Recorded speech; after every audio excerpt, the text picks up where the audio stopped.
Chers amis, bienvenue. Bienvenue à cette émission « Viens et vois ». Ce mot, ou cette expression « Viens et vois » se trouve dans la parole de Dieu où un des disciples a invité un autre lui disant « J'ai vu le Messie ». Et dans la conversation, celui qui a vu le Messie, Sidna Isa, alors il a invité l'autre et lui a dit « Viens et vois ». Nous aussi qui croyons en lui, nous vous invitons, chers amis, à venir et à voir Jésus, le Messie, c'est-à-dire celui qui a été envoyé par Dieu pour sauver l'humanité. Alors, nous allons lire dans la parole qu'il a laissée, nous allons nous concentrer sur sa parole afin de comprendre son message. Et nous allons le faire avec Meki et Hassan, bienvenue. Delila, bienvenue. Merci. Et nous allons continuer la lecture dans l'évangile de Matthieu. Mais avant d'entamer cette lecture, nous allons demander à Dieu sa bénédiction. Seigneur Dieu, toi qui bénis, toi qui nous fais porter des fruits, à savoir apporter le message de la paix, de la réconciliation auprès de ceux qui sont loin de toi. Et nous te prions, Seigneur, afin que ce message, qui est ta parole, puisse aussi toucher le cœur de beaucoup. Seigneur, et que ceux qui sont déjà touchés par le message du salut, de la réconciliation, de la paix avec Dieu, puissent être édifiés. Merci de nous donner la sagesse et de nous donner la parole qu'il faut, afin que nous puissions parler avec sagesse et discernement. Nous le demandons au nom de Jésus-Christ. Amen. Amen. Alors, nous avons parlé pendant l'émission précédente des règles de Dieu, d'un système de vie, en quelque sorte, que Dieu nous a proposé. La vie selon Dieu. Ce sont des normes trop élevées pour qu'un être humain puisse les vivre. Cependant, Dieu nous les a proposées. Dieu nous appelle à suivre ce chemin de la perfection. Alors, aujourd'hui, nous continuons et je demanderai à Delila de nous lire donc, à partir des versets qui nous restaient encore. Alors, chapitre 5 de l'Évangile selon Matthieu, à partir du verset 11. Delila, si tu veux bien le lire. Oui. Heureux serez-vous lorsqu'on vous insultera, qu'on vous persécutera, qu'on répandra faussement sur vous toutes sortes de mal à cause de moi. Vous y soyez dans l'allégresse, parce que votre récompense sera grande dans les cieux, car c'est ainsi qu'on a persécuté les prophètes qui vous ont précédés. Merci. Nous allons nous arrêter là. D'accord. Nous allons nous arrêter là et puis nous verrons par la suite. Alors ici, la notion de bonheur, heureux. Est-ce que vous voulez nous rappeler cette notion-là? Alors la compréhension du mot bonheur, c'est en fait un état de satisfaction intérieure. Et dans ce que Dieu propose dans ce fait de dire heureux ou bonheur, cette joie d'appartenir à un système de vie nouveau. Et comme le Seigneur nous le propose, à travers de ses écrits, c'est cette vie abondante.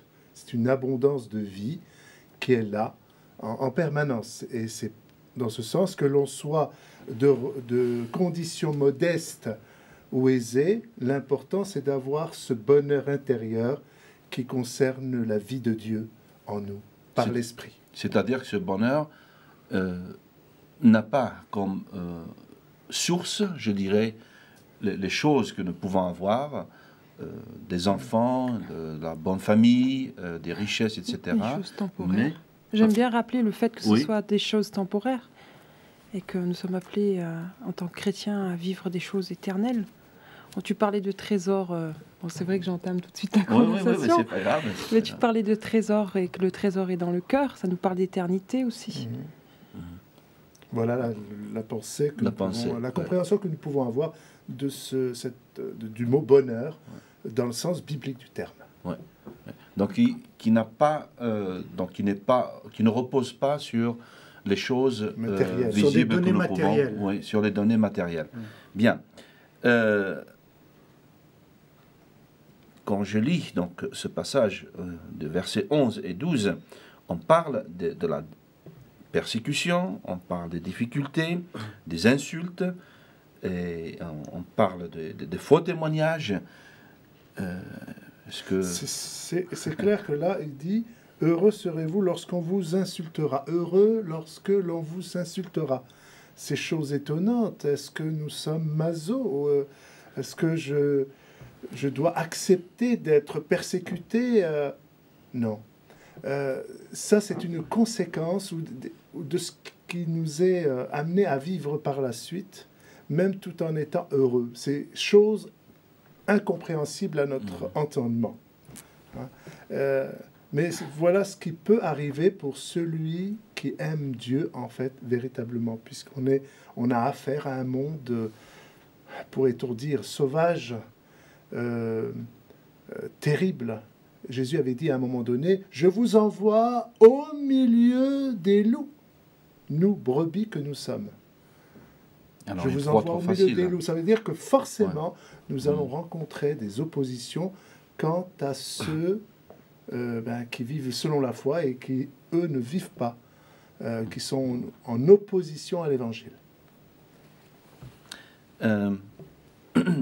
Bon, l'histoire nous l'a montré, l'histoire d'aujourd'hui, je dirais même aujourd'hui, des églises en Afrique du Nord, des églises en Asie, même des églises en Europe, des communautés qui sont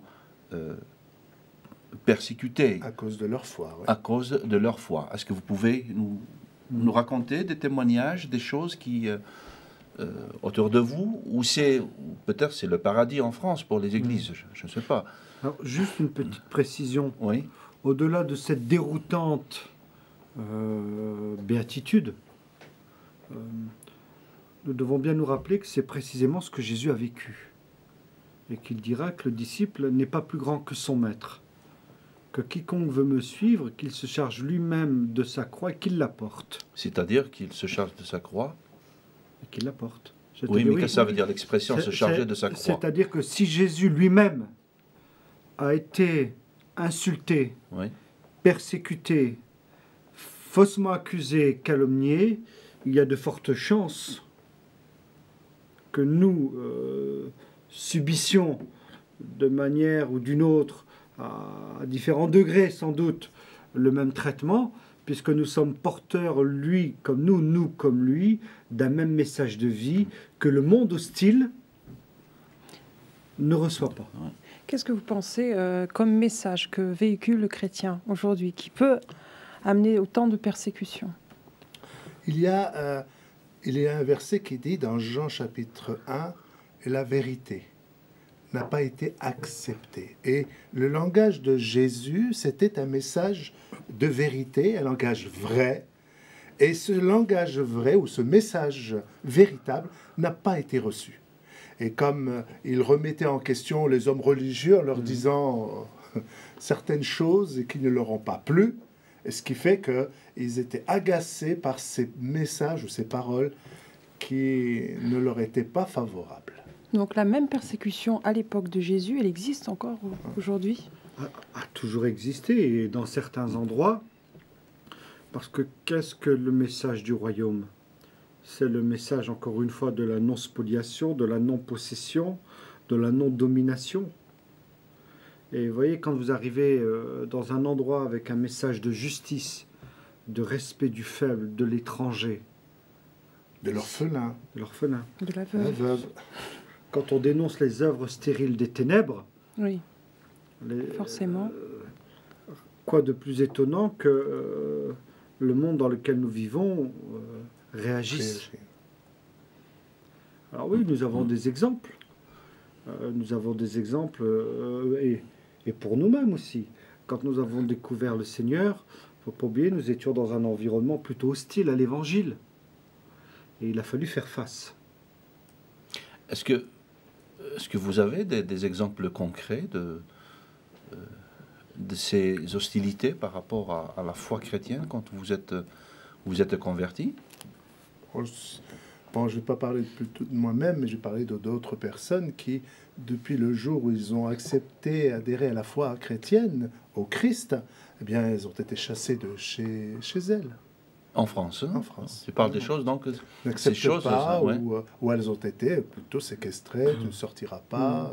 Est-ce que ces personnes sont des personnes maghrébines ou C'est pour une françaises ou En partie, oui. en partie, ouais. Oui, parce que... Oh, il y a même des personnes qui sont d'une autre confession, ils n'ont pas accepté, même si c'est de la même fondement. Ouais. Je te laisse. Oui, tout à fait. Ouais. Mais Jésus est venu pour détruire les œuvres du diable. Et partant de là, Jésus a dit, celui qui n'assemble pas avec moi disperse. Celui qui n'est pas avec moi est contre moi. Et dès lors où nous suivons le Seigneur Jésus, nous sommes dans son camp, dans le camp des vainqueurs. Mais forcément, nous sommes nous entrons en confrontation avec les pouvoirs spirituels. Et en ce sens-là, les pouvoirs spirituels peuvent elles-mêmes manipuler des hommes et des femmes de notre proche entourage ou de la société civile ou que sais-je, contre ce que nous sommes en tant qu'identité, en tant que membres du royaume de Dieu. Alors, si on peut dire un petit mot aux frères et aux sœurs qui en souffrent en ce moment à cause de leur foi, qu'est-ce que, en tant que pasteur? Je me reviendrai à ce que Jésus dit. Réjouissez-vous lorsqu'on vous dira ou l'on dira des choses faussement sur vous. Et sachez que dans ce milieu d'opposition, d'adversité, il y a la main extraordinaire de Dieu pour soutenir la foi de ses enfants. Et je l'ai expérimenté personnellement dans ces situations difficiles où j'ai vu la main de Dieu me garder et d'autres également. Donc, tu veux ils dire... peuvent compter sur la grâce de Dieu dans ce moment-là que Dieu prend soin. Oui. Est-ce que si on vit dans cette adversité, est-ce qu'on peut dire que c'est justement un signe que nous sommes dans la vérité? Pas nécessairement, mais toujours est-il, l'adversité rend tonique la foi. C'est-à-dire? Une fois de plus, elle va l'affermir, elle va la purifier, elle va l'approfondir, l'enraciner sur les promesses de Dieu. Ouais. Parce que le Nouveau Testament dit, celui qui est en vous est plus fort que celui qui est dans le monde. Et ce qui triomphe du monde, c'est notre foi. Et que rien, absolument rien, ne pourra nous séparer de l'amour de Dieu manifesté en Jésus-Christ. Ni ce qui est en haut, ni ce qui est en bas, ni quoi que ce soit. Chapitre 8 de la lettre aux Romains. D'accord. Oui, la parole de Dieu aussi parle que Dieu ne va pas au-delà de ce qu'on peut supporter dans 1 Corinthiens 10-13. Et c'est vrai qu'en tant que pasteur, vous avez peut-être eu des contacts aussi avec des responsables, parce que ça nous parle aussi de la responsabilité du serviteur de Dieu lorsqu'il annonce la parole.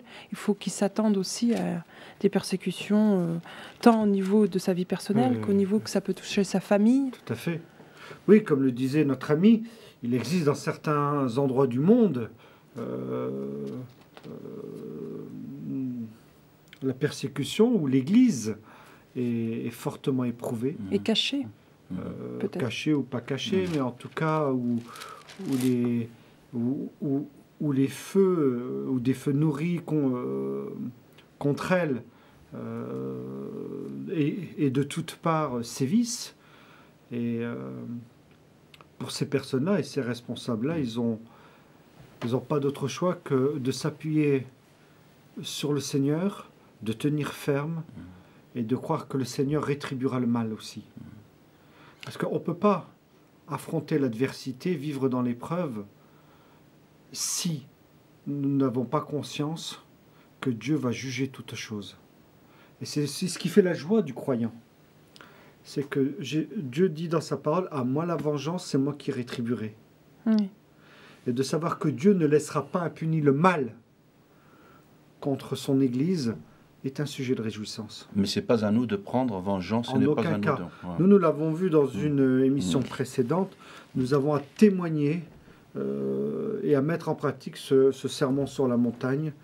Heureux ceux qui procurent la paix, donc qui n'ont pas recours à la violence et qui n'utilisent pas les mêmes armes que leurs oppresseurs. D'accord. Moi, ce qui me vient à l'esprit, c'est quand même le témoignage de Paul, justement, dans ses lettres où il parle aux chrétiens de se réjouir en toutes circonstances. Et il l'écrit d'autant plus au fond d'un cachot, Voilà.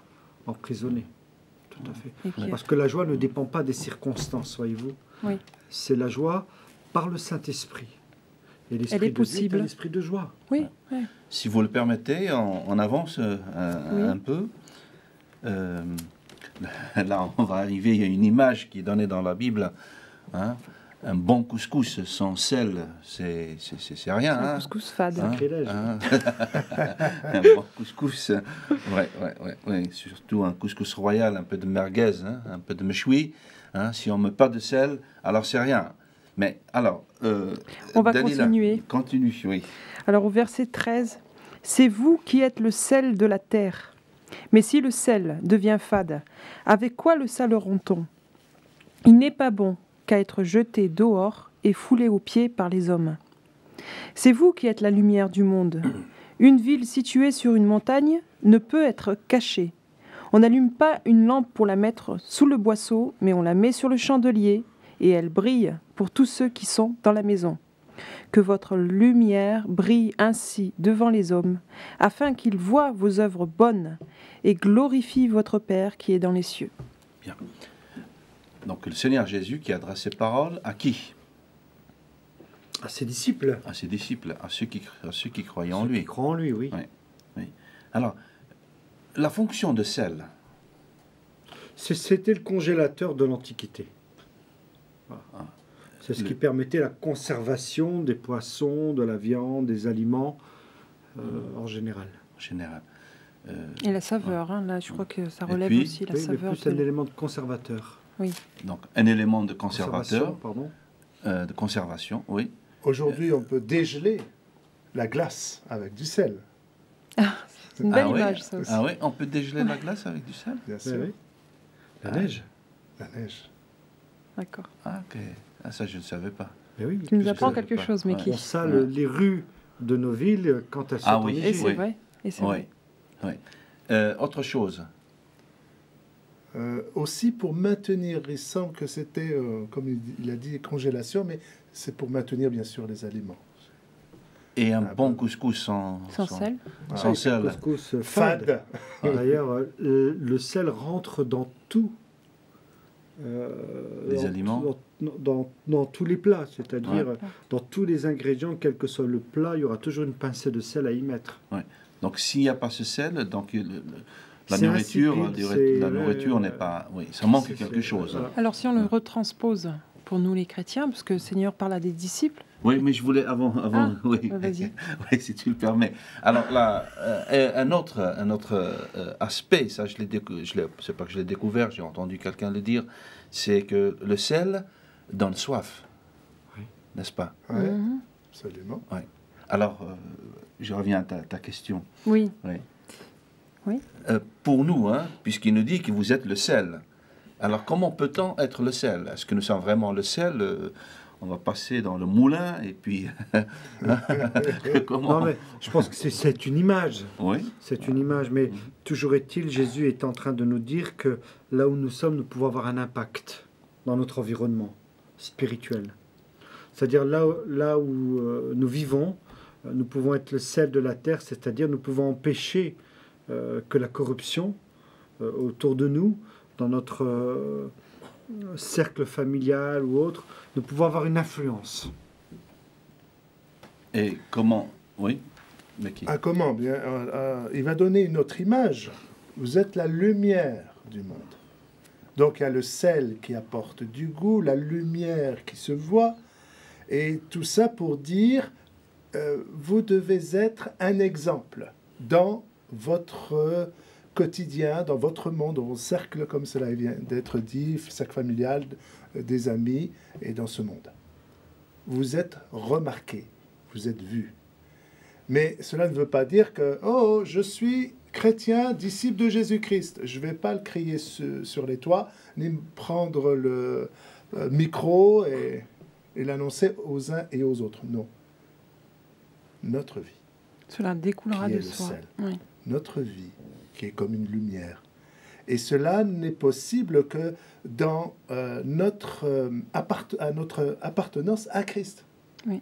Et lui, qui travaille notre cœur, va faire en sorte que ce que nous étions tantôt ou avant de le rencontrer, eh bien, change. Le Seigneur nous appelle, Christ, quand il nous touche, il ne nous laisse pas dans l'état où nous sommes. Il va nous changer, nous transformer pour être à sa ressemblance. Et il y a tout un travail, tout un processus de changement, tant dans la guérison intérieure que mentalement. Donc on a aussi de transformer notre intelligence pour mieux connaître Dieu et ne pas aussi être, nous, une pierre d'achoppement qui montre la mauvaise image de Dieu. Mauvais témoignage, oui. Exemple, quand on mange un repas trop salé, on n'en veut pas. À l'opposé, on peut dire c'est trop salé, c'est pas mangeable. Donc, c'est une façon de dire tu annonces l'évangile, tu parles de Jésus, etc. Mais ta vie, c'est même pas équilibré, et ta vie, elle ne correspond pas à ce que tu dis. Donc, on peut être imbibé ou parler de Jésus sans que sa vie soit conforme à la parole. Donc, ça vient trop salé, donc pas mangeable. Comme la lumière, on peut dire, bon, si on vit dans les ténèbres, on ne peut pas rayonner de Dieu du tout. Donc, c'est une mauvaise image. Bon, c'est juste pour essayer de comprendre que nous sommes vus par les hommes. Nous ne passons pas inaperçus. Nous ne passons pas inaperçus. Oui. Même si l'on ne dit rien. Oui. Ah, voilà, c'est ce que je voulais dire. Donc, parce que des fois, il y a des milieux où l'on ne peut pas parler de sa foi. On ne peut pas parler de sa foi. Et pourtant, ses frères et ses sœurs sont visibles. Si vous permettez, je donne un petit témoignage. Quelqu'un qui a dit ils travaillaient à Alger. Et je connais les deux chrétiens qui travaillaient à Alger. Alors, ils étaient dans la cantine, ils faisaient la queue pour se servir à manger. Et puis, ils ont entendu des collègues femmes qui parlaient et puis qui disaient « Oh, ces chrétiens, la confession de la religion de leurs parents, donc la shahada, pour qu'ils soient parfaits. » Donc, ils ont vu, pourtant ces personnes n'ont pas crié sur les toits, nous sommes chrétiens, etc. Mais ils faisaient leur travail d'une façon, c'est bien, ils se comportaient d'une façon, respectueuse, et qu'on donnait ces témoignages, qu'on rendait ces témoignages d'eux.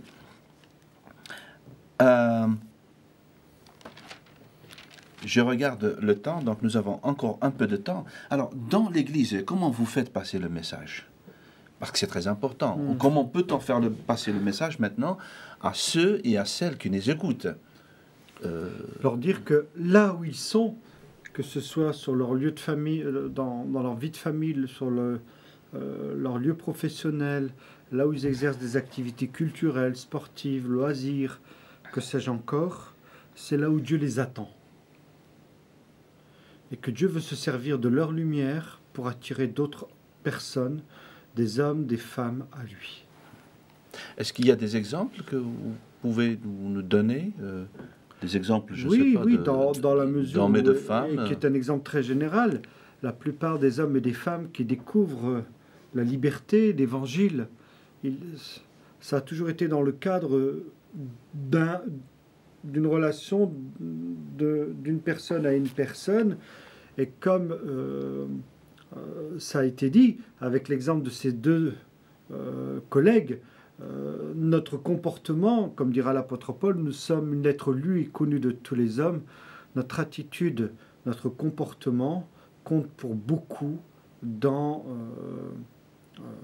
la conversion des gens.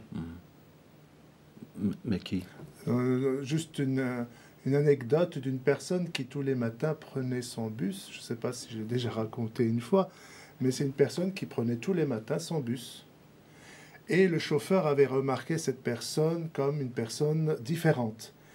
Bon, il n'a rien dit sur le moment, donc c'est au bout de quelques années, il lui a posé cette question, mais je vous vois tous les matins prendre ce bus pour aller au travail, mais il y a quelque chose de différent chez vous, c'est quoi? Et cette personne a pu présenter l'évangile, comme quoi elle était chrétienne, etc. Ce qui fait que cette personne était plus intéressée à venir à l'église pour apprendre davantage. Et bien sûr, elle-même, elle a fait l'expérience personnelle de ce sauveur décrit dans la parole de Dieu, dans la Bible. Bien, c'est un petit silence très... ouais. C'est bien d'être rempli de Dieu. C'est bien d'être rempli de la parole de Dieu et de pouvoir communiquer le message de la paix, le message de la réconciliation avec Dieu, de la vie avec Dieu. Est-ce qu'il y a encore, je dirais, un mot d'encouragement aux frères, aux sœurs, ou à ceux et à celles qui nous regardent? Un mot pas trop long. Jésus a dit, je suis la lumière du monde. Celui qui me suit ne marchera point dans les ténèbres. Et en ce sens-là, si nous nous approchons de la lumière qu'est Jésus, si nous vivons de cette lumière, alors nous serons nous-mêmes à notre tour une lumière.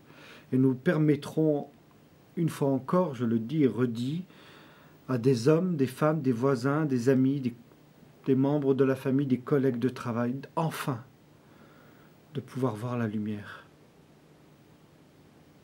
Amen. Et cette relation que l'on appelle du cœur à cœur avec notre Sauveur au quotidien. La relation, c'est passer du temps à rechercher la face de Dieu à travers les Écritures et la prière chaque jour. Merci. Pour justement connaître, pour que cette lumière ait ce sel et son efficacité. Merci. Vous l'avez entendu, frères et sœurs, soyez encouragés, soyez affermis dans votre foi, même si vous passez par des moments très très difficiles, sachez que Dieu est avec vous, sachez que Dieu vous soutient et qu'au travers de ces moments difficiles, Dieu vous utilise pour glorifier son nom. Et à vous, donc à celles et à ceux qui se posent la question, comment vais-je témoigner de ma foi, sachez que Dieu agit au travers de vous. Et à vous, qui ne connaissent pas encore le Seigneur, que Dieu vous bénisse et qu'il accorde cette source de lumière et qu'il la mette en vous. À la prochaine. Au revoir. Au revoir.